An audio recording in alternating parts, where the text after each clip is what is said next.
Welcome to the analysis of the Yuema 360-degree free-spinning cylinder from China. Please read our disclaimer before continuing to view our video. The Yuema 360-degree free-spinning cylinder is made and designed in China, as you can probably see on the box. The box very clearly shows you that this lock will protect you. Why is it called the free-spinning 360-degree cylinder? That's because if you apply any kind of rotational force on the plug of the cylinder will turn. For instance, if we insert a tension wrench, like we're doing here, and we apply a little bit of clockwise rotational tension, the plug will just automatically move without operating the cam. So anything you will insert into the keyway will make the plug spin. And this feature makes the lock very difficult to pick or manipulate in any other way. Now, if we open the box, we see a cylinder and we see a container that contains the keys. If we remove the container, we see a bag and some other stuff underneath. And if we unpack the box, this is what we see. So we start with the key container. This is a sealed container that contains the keys. You have to literally break open the box in order to get to the keys. So here's the container seen from the top and from the bottom. It contains 6 sealed keys, and the keys are wafer keys, as you can see on this picture. And the wafers travel on the left and the right side of the tracks of the key. The box also contains a key duplication card that is needed to duplicate the keys. If we look at the cylinder, we see that the cylinder is covered by 2 black caps. It's not exactly known why these caps are on there, but for most installations in Europe you do not need these caps. So this is the cylinder without the caps. The box also comes with 2 protective shields. These shields are made and designed for preventing drilling and pulling attacks and snapping attacks. So here you see the shield being put over the lock itself. Also in the box are some screws, 2 screws to secure the shield, 1 screw to secure the lock itself, and a little bag containing graphite to lubricate the lock if needed. The lock itself is designed pretty well. It's very strong and thorough. And what you see here is a steel bridge, and there are 4 strong screws holding the lock together. The nice thing about this is that it's also a modular design, so if you need different lengths of cylinders, this is very easy to achieve.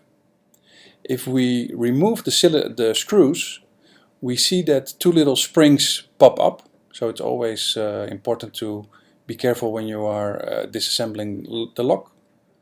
And if we look on the top, we see the 2 holes where the screws go in from the steel bridge, but we also see 2 springs. I will get back to the springs later, so we will go to what is called the tile shot. At the tile shot you see the parts laid out together, and we'll start with the plug. Instead of 1 plug, the plug actually consists of 2 parts. So what you see here with the arrow is the back or the internal side of the plug, the back side. And here you see the front side, where the arrow is now at, is the front side of the plug. These 2 parts are being kept together by a C-shape clip. And this is what it looks like in detail. So here we have the inner and the outer part of the plug and the C-clip. Here's the clip. And the C-clip actually rides into the little groove here in the outer plug, as you can see here. So here the inner and outer plug are put together, and here the C-clip is in place, holding the thing in place. Next thing is the sliders. This is a slider operated lock, so the lock comes with 4 sets of sliders on the left side and 4 sets of sliders on the right side, or 4 sliders on the right side. These sliders are pushed into position by a little spring, as you can see here.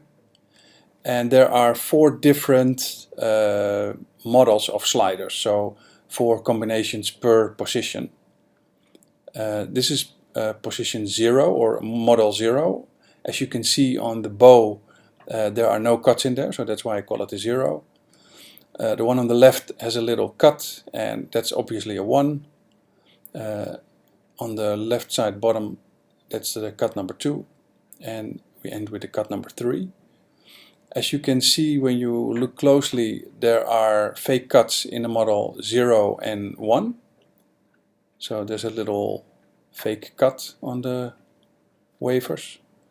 And here's a shot when you put the wafers together on top of each other.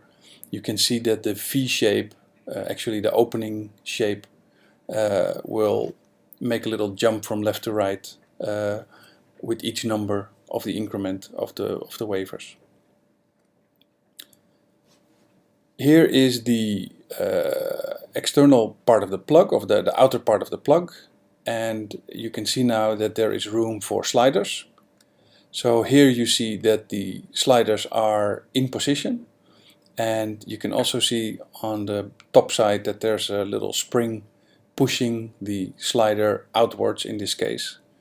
So every opening contains 2 sliders, one coming from the left and one coming from the right.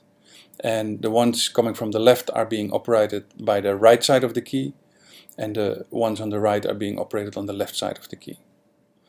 So if the correct key is inserted, and I hope you can see this, on all 4 pairs the V shapes are in line, and this will allow a sidebar to drop in, but more about that later.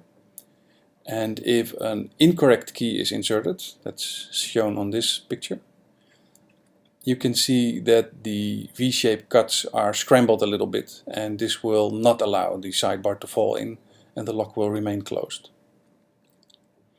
So talking about the sidebars, here are the sidebars. This is the internal sidebar.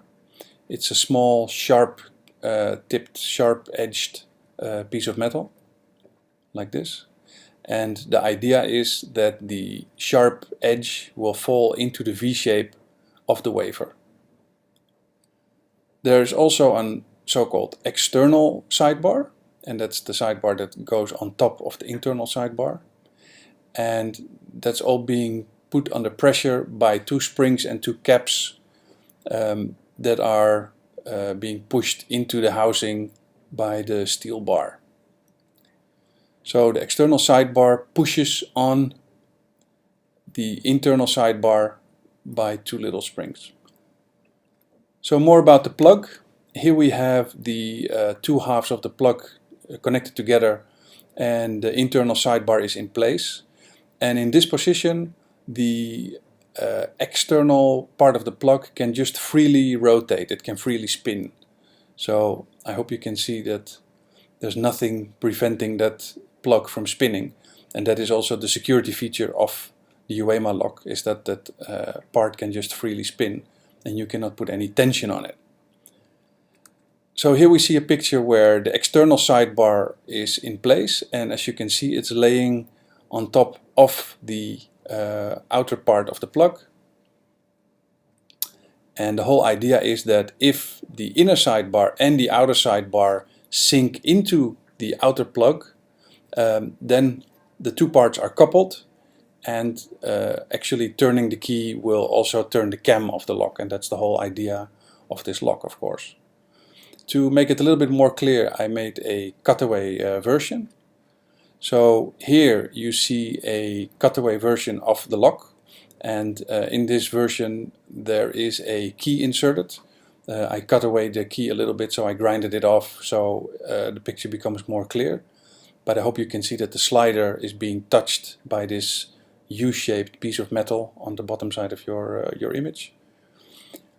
We see the spring and we see the cap, and the cap is now actually pushing on the external sidebar, and the external sidebar is pushing on the internal sidebar, and the internal sidebar is resting on the top of the slider. That is in this place incorrect, because if the V-shape would be in front of the tip of the slider, everything would be lower. So what happens if we apply rotational force when there's a wrong key inserted, or when there's nothing inserted into the lock? What will happen is that the plug will rotate and the outer sidebar, that's here, will remain in the housing and not in the plug, and thereby the two parts are not coupled and only the outer part of the plug is spinning, and it's free spinning and the lock cannot open, even though you may have the impression that, since the plug is turning, that you can open the lock. Here you see the same cutaway lock, but now with the correct key, and as you can see, the tip of the inner sidebar is now resting in the V shape of the slider. So here's the inner sidebar, and the external sidebar is now deeper into the plug and is now actually what we would call below shear line. And if we now apply rotational force, the inner and outer sidebar are coupled and the two halves of the plug are coupled.